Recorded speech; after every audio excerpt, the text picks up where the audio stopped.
Hi, I'm Tabitha Hume, and today we're going to be learning about carbohydrate metabolism and insulin resistance. Now, to learn about that properly, we need to understand what goes on inside the body. So let's start. Here is the blood, and it's got a little bit of energy or glucose in it. We need that. And here is the tummy, unfortunately, empty. Now, at any given time, if I was to prick your finger and squeeze out a little bit of blood, we would notice, if you were normal, that there would be 5 little bits of glucose per squidge of blood. That's normal. A level of 5 is what you need to remember. Now, if we're naughty and we haven't put anything inside our tummy, but we're still running around doing a whole lot of things, we are using up that extra glucose and our blood sugar level is now dropping. And after a little while, we've used up too much glucose and our blood sugar level is now 3. So that sort of marks the end and says, oh, I'm now very hungry. So we put in a piece of whole wheat bread. Yay! Now we put in that piece of bread because it is a carbohydrate and it contains glucose. Now, bread happens to be the kind of carbohydrate that releases its component glucoses into your bloodstream very, very fast. So, after eating that piece of bread, it releases its glucose so fast that we end up with a blood that is completely chock-a-block full of glucose, blood sugar level of about 10. Now, the blood really and truly is the superhighway, taking the sugar to where it needs to go. And where it needs to go is into the muscle, because that's where energy is used. But the problem lies here. We have a whole lot of little doors that lie between the blood and the muscles, and we need to open those, and there's only one thing really that opens those doors, and that is insulin. Now try and think of insulin as a little policeman. He is a great chap, but he likes to tidy things away, he likes to store things, he likes to make things all clean and tidy and perfect. So we like insulin, and he does a great job. So when our blood glucose level is very high here, little insulins run out and say, oh, this is a terrible, terrible traffic jam of glucose, I've got to clear it away. So let me start pushing on those doors, because only insulin can. And they push open those doors to the muscle and successfully open them, and then take all the excess glucose from the blood and shove it into the muscle. Then the doors close, insulin pushes off, it's done its job, and we are left now with a normal blood sugar level of 5 and muscles that are full of glucose. And you might say to me, well, extra sugar like that into the muscle might just turn to fat. Well, scientifically, yes, but in reality, let me show you what does happen. Inside those muscles, we've got glycogen stores, which is stored kind of glucose that is ready there for emergencies. So the extra glucose that goes in has nowhere to store.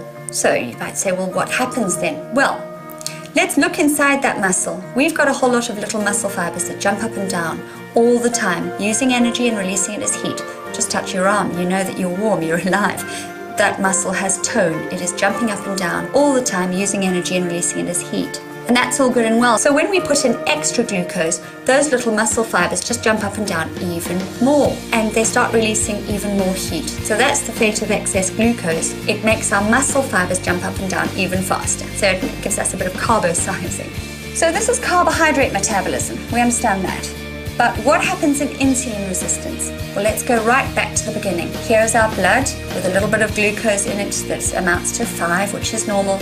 We run around, we don't eat anything, and our blood glucose level drops. We're running out of fuel. At that point in time, we eat our bread, which most people love, and that bread is a carbohydrate and releases glucoses, so we can fill back up again. Now that bread happens to be a quick release carbohydrate, so the glucoses that are in there are released awfully fast, and as a result our blood sugar levels fill up very quickly to a blood sugar level of 10, and we now have syrup blood. So the only thing that can store that away into the muscle where it really needs to go is insulin. Remember the little storage policeman? And these 2 little insulins run out into the bloodstream and say, oh, it's a terrible traffic jam. And they start pushing on those insulin receptors or those insulin doors. Now in insulin resistance, those doors are shut tight. They are really, really, really stiff. And as a result, those 2 little insulins can push all they like. They can shout store, they can push, they can sweat, but those doors don't open. The body is resistant to insulin. So the body notices, hang on a second, that blood sugar level is still a little bit high after a second or 2. So it sends out more insulin policemen to get that job done.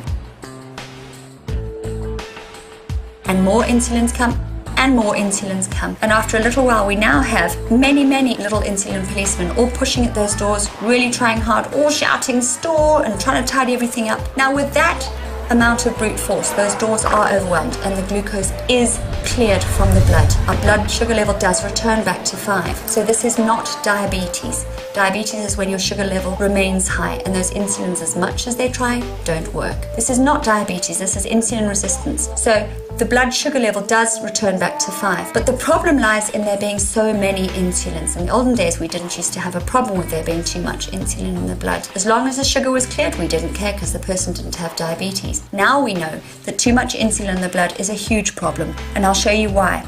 If you happen to eat that piece of bread and it had a little bit of butter on it, a little bit of margarine or even some low-fat cheese, those fat droplets would enter into the bloodstream at the same time as that glucose from the bread. Tons and tons of insulin guys in there, all screaming store, store, store, leads to one result, and that is all those little fat droplets get stored as fat very fast. And the interesting thing is somebody with insulin resistance and a resultant high number of insulins coming out to do the job stands much more chance of storing fat very fast than somebody who does not have insulin resistance. And you can see why. The body is perpetually in a state of store. Store, store, store. So any little bit of fat that comes in will be stored fast. And it's quite interesting to note that our body shape determines this, because insulin loves to store any bits of fat it can get hold of onto our tummy. So by looking at someone, their body shape will give us a good idea of how much insulin resistance or not they have. A pear shape with a small waist and bigger hips, they may not like it, but it means that their insulin is working fine. They don't have insulin problems.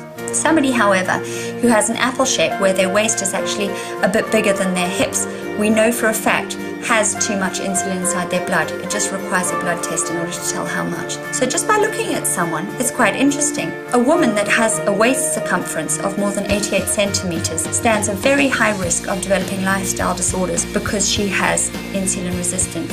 And by the same token, a man who has a waist circumference of more than 102 centimeters, no matter how tall or short he is, stands the chance of having lifestyle disorders because we know that he has insulin resistance.